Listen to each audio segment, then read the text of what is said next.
বিয়েবাড়িতে বেশ এলাহি আয়োজনই ছিল বলাই চলে। হ্যালো এভরিওয়ান, দেখো অলরেডি থালা পড়ে গেছে আর তার সাথে ভাত, দেরাদুন চালের গরম গরম ভাত। শীতকালে কার না ভালো লাগে, তাই না? ভাই, আমি, বাবা, মিথুন সবাই একসাথে বসেছিলাম। কিন্তু এবার চিন্তার কারণ ছিল চার্ভিক কিভাবে বসবে। চার্ভিককেও একটা সিট দেওয়া হয়েছিল।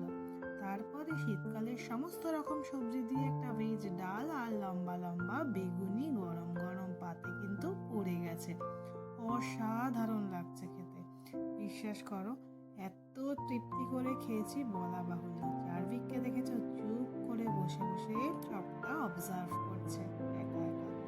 এইবার বিয়েবাড়ির স্পেশাল ছ্যাঁচড়ার তরকারি, সেটাও পাতে পড়ে গেছে। ভীষণ ভালো হয়েছিল, তার কারণ যেন ওর মধ্যে না একটু পেঁয়াজ কলিও দেওয়া হয়েছিল। যে সব বিয়ে বাড়িতে মাছের ঝোল কিন্তু আমি খুব একটা খাই না, কিন্তু এখানে কিন্তু আমি মাছের ঝোলটা খেয়েছিলাম, কারণ খুব একটা স্পাইসি এটা হয়নি। বেশ আরামপ্রিয়ভাবে খেয়েছি। শুধু তাই নয় জানো, মাছ ভাতেই কিন্তু শেষ হয়নি খাবার। এরপরে ওরা দিয়েছিল আমাদেরকে আমসত্ত্ব দিয়ে টমেটো দিয়ে যে চাটনি, সেই চাটনি